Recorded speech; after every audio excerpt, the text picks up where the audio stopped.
assim a palavra de Deus: tendo Jesus acabado de dar instruções aos seus 12 discípulos, partiu dali para ensinar e pregar nas cidades da região.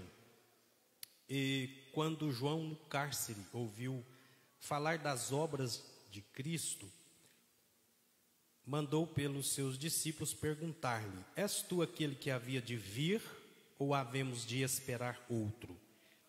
E respondeu-lhe Jesus: ide contar a João as coisas que ouvis e vedes.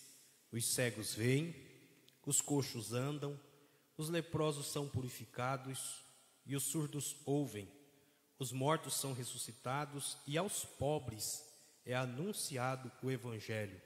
E bem-aventurado é aquele que não se escandalizar de mim. Amém? Os irmãos podem sentar. Nesses versículos que nós lemos, eu não vou ser demorado na minha fala.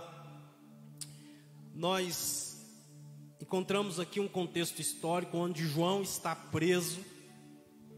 Ele reprovava um relacionamento que aquele governador daquela região tinha. Os irmãos muito bem conhecem a história. Ele acabou sendo colocado no cárcere. E a partir do momento que Jesus foi batizado, Jesus começa o seu ministério. E o ministério de Jesus foi marcado pelo ensino da palavra, marcado pelas pregações. E não só o ensino e as pregações, mas também Jesus fazia milagres. Jesus expulsava demônios. No texto que nós lemos diz que os cegos viam, os coxos andavam, os leprosos eram purificados, os surdos ouviam e os mortos eram ressuscitados. E o evangelho ele era pregado por todas as partes. E João, estando preso e tendo conhecimento do ministério de Jesus, ele envia então alguns dos seus discípulos para perguntar para Jesus: Senhor, és tu aquele que havia de vir, ou nós devemos esperar outro? Essa pergunta de João, irmãos, ela reflete uma teologia que fazia parte da crença judaica da época. Porque quando nós lemos o Antigo Testamento, nós vamos perceber que as profecias bíblicas, as profecias ou o anúncio a respeito da vinda do Messias, isso foi profetizado desde Gênesis. E os profetas foram levantados por Deus. Nós temos um exemplo disso, o profeta Isaías, que é considerado pelos estudiosos como um profeta messiânico, porque muito falou sobre a vinda do Messias, sobre o ministério do Messias, sobre a sua morte, sobre os seus sofrimentos. Teve revelações, muitas e muitas revelações no Antigo Testamento, pois essa é a maneira que Deus falava ao povo no Antigo Testamento. Ele falava através dos profetas. Só que é interessante que quando a gente lê o Antigo Testamento, a gente percebe que ao mesmo tempo que um profeta era usado por Deus para profetizar a respeito da primeira vinda de Cristo, parece que muitas vezes no mesmo contexto ele também já falava daquilo que da sua segunda vinda. Eram mensagens escatológicas que apontavam para aquilo que estava por vir, mas em alguns momentos eles profetizavam sobre essa primeira vinda de Cristo, e em outros momentos, ou numa mesma mensagem, já passava a profetizar e falar da sua segunda vinda. E como Cristo há de vir, e nós estamos esperando a sua volta, as profecias falam da sua volta, e vai estabelecer um governo de Cristo que vai governar nessa terra, um governo de justiça, um governo onde vai ter paz. E fala desse governo da glória do Messias, desse governo glorioso do Messias. Os judeus não compreenderam quando os profetas profetizavam e falavam também do sofrimento do Messias. E por não compreender isso, começaram a fazer questionamentos a respeito do que viria a ser isso. O pastor Davi fez uma citação interessante aqui hoje, de Isaías 53, e ali nós temos um capítulo que fala de um Messias sofredor. Pois ele veio para servir, né, pastor Davi? A Bíblia diz que ele, sendo em forma de Deus, não teve por usurpação ser igual a Deus, mas esvaziou-se a si mesmo e assumiu uma forma humana. O Verbo se fez carne, ele veio nesta terra como homem. E não entendendo estas profecias que falavam do sofrimento do Messias, pois lá no capítulo 53 de Isaías, a Bíblia diz que nenhuma beleza nele víamos para que o desejássemos. Era desprezado, mais indigno entre os homens, homem de dores, experimentado nos trabalhos. Eles elaboraram então uma heresia dentro do judaísmo e começaram a pregar a respeito da vinda de dois Messias, que teria dois Messias. Um seria um Messias glorioso de quem os profetas falavam, e outro seria um Messias sofredor, que viria para sofrer pelo povo.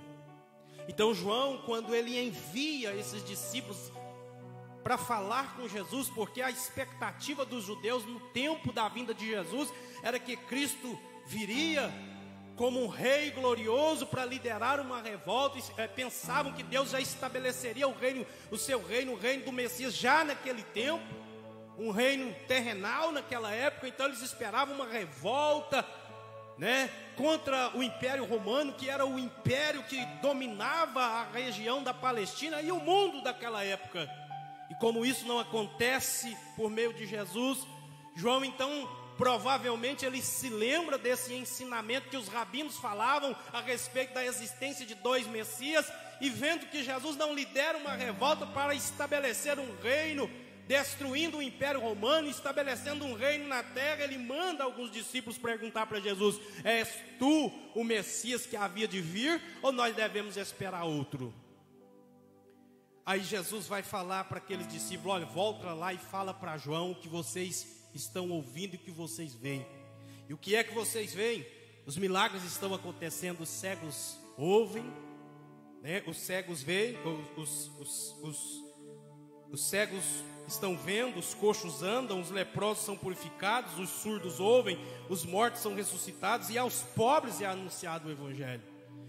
Quando Jesus fala estas palavras, irmãos, Jesus está trazendo, se os irmãos puderem abrir a Bíblia comigo, algo que está profetizado pelo profeta Isaías no capítulo 35, que nos fala também sobre a vinda do Messias, daquele que era esperado, profetizado desde o Gênesis, como sendo a semente da mulher. E no capítulo 35 de Isaías, Isaías diz no verso 4: dizei aos turbados de coração, sede fortes e não temais, eis o vosso Deus, com vingança virá, sim, com a recompensa de Deus ele virá e vos salvará. Aí no verso 5 Isaías diz: então os olhos dos cegos serão abertos, e os ouvidos dos surdos se desimpedirão, e então o coxo saltará como cervo, e a língua do mudo cantará de alegria, porque águas arrebentarão no deserto e ribeiros no ermo. Aqui nós temos uma profecia falando que o Messias viria e o ministério do Messias seria marcado por milagres. E um dos milagres mais esperados pelos judeus era a purificação dos leprosos. Eram os leprosos serem purificados, pois isso é algo raro de acontecer. E quando a gente lê o Antigo Testamento, no período que a lei é estabelecida, a gente vai ver um leproso sendo purificado, mas aquele homem que era Naamã, ele não pertencia à nação judaica, a Israel, o povo de Deus. E tinha toda uma estrutura, uma liturgia que foi dada e estabelecida por Deus em relação aos leprosos. Se alguém ficasse limpo da sua lepra, ele teria que mostrar ao sacerdote, e o sacerdote ia testar a cura, que ele realmente estava limpo. Então um dos milagres esperados pelos israelitas nos tempos bíblicos, principalmente quando Jesus vem, era a cura dos leprosos, os leprosos ser limpos. Milagres, os milagres eram esperados. É claro que a gente vai ler o Antigo Testamento, a gente vai ver que muitos homens e mulheres de Deus foram levantados em Israel e usados para que milagres acontecessem. Quantos milagres aconteceram no tempo de Elias? Quantos milagres aconteceram no tempo de Eliseu? Quantos milagres aconteceram em outras épocas, homens e mulheres de Deus que, ungidos pelo Espírito Santo, foram usados tremendamente para, através deles, Deus realizar obras grandiosas no meio do povo. Mas uma das características que marcaria o ministério do Messias seriam os milagres. E quando Jesus vem, contrariando a expectativa do povo, e contrariando até mesmo a expectativa de João, que nutria dúvidas na sua mente em relação se ele era ou não era, a resposta que Jesus estava dando para João era: olha, não tem outro Messias para vir não, sou eu, aquele de quem os profetas falaram, sou eu mesmo, eu já vim, e eu estou cumprindo, a minha vida é o cumprimento das profecias. Os cegos estão vendo, os coxos andam, os leprosos são purificados, os surdos ouvem, e os mortos ressuscitam, e aos pobres é anunciado o Evangelho. Meus irmãos, isso deve nos alegrar, e deve nos alegrar de uma forma tão tremenda, que os milagres aconteceram no período do ministério de Jesus, mas quando Jesus ascendeu aos céus, Ele enviou o Espírito Santo para estar com a igreja. E a gente vai perceber uma continuidade dos milagres na história da igreja. Os milagres não cessaram. Os milagres não foram eventos só para a época apostólica, ou só para a época que Jesus estava no exercício do seu ministério. Jesus ascende ao céu, o Espírito Santo desce sobre os discípulos, e os discípulos começam, a igreja então começa a pregar o Evangelho, e Jesus continua curando, Jesus continua salvando, Jesus continua batizando com o Espírito Santo. Os milagres acontecem milagres no ministério de Pedro, através de Paulo. A Bíblia diz que Deus fazia milagres extraordinários, obras grandiosas eram operadas. E tem uma coisa, meus irmãos, existe uma teologia por aí que eles acreditam, chamados de sensacionistas. Eles acreditam que os milagres eram apenas para a era apostólica, mas eu tenho certeza que todos que estão aqui são testemunhas vivas de milagres que Deus faz, são testemunhas vivas e podem testemunhar que Deus ainda cura, que Deus ainda liberta, que Jesus ainda salva, que Jesus ainda opera milagres, que Jesus ainda batiza com o Espírito Santo. Aleluia. E isso acontece, sabe por quê? Porque o Deus que a igreja de Serra do Salitre serve, Ele não mudou. Malaquias capítulo 3, versículo 6, Deus diz: eu não mudo. Em Hebreus, o escritor da carta aos Hebreus diz que Jesus Cristo é o mesmo ontem, é o mesmo hoje e será o mesmo eternamente. O Deus da igreja primitiva continua ainda sendo o mesmo Deus da igreja do século 21 e ainda continua fazendo milagres.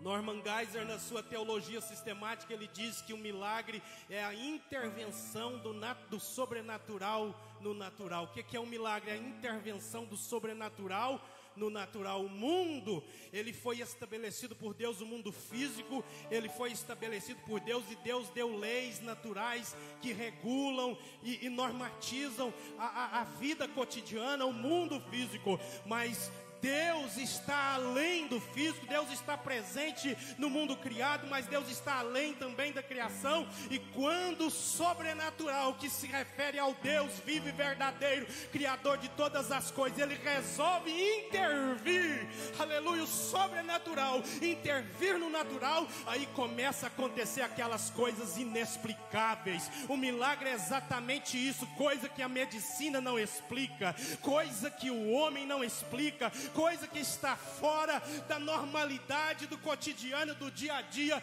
E eu quero finalizar essa palavra trazendo para a igreja uma palavra de esperança e de fé. Eu não sei como foi que você entrou aqui nesta noite. Como a irmã já disse, que tem momentos que às vezes é tristeza, é angústia, é tribulação, mas tem uma coisa: nós servimos um Deus de milagre. Nós servimos um Deus que está acima das circunstâncias. Nós servimos um Deus que, quando o sobrenatural dele entra no natural, é capaz de acontecer coisas extraordinárias.